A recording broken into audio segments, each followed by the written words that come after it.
بسم اللہ الرحمن الرحیم۔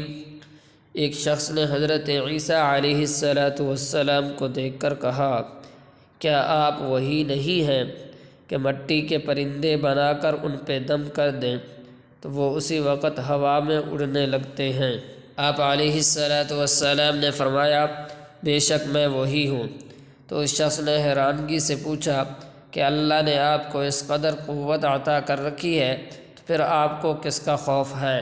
حضرت عیسیٰ علیہ السلام نے فرمایا، اس رب العزت کی قسم جس کے اسم اعظم کو میں نے اندھوں اور بہروں پر پڑھا تو وہ شفا یاب ہو گئے، پہاڑوں پر پڑھا تو وہ ہٹ گئے، مردوں پر پڑھا تو وہ جی اٹھے، لیکن وہی اسم اعظم میں نے احمق پر لاکھوں بار پڑھا لیکن اس پر کچھ اثر نہ ہوا۔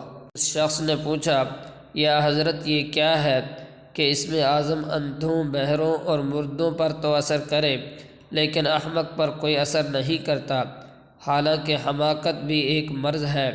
تو حضرت عیسیٰ علیہ السلام نے جواب دیا، حماقت کی بیماری خدائی قہر ہے، اسی لیے کہتے ہیں کہ بے وقوف کی صحبت سے تنہائی بہتر ہے۔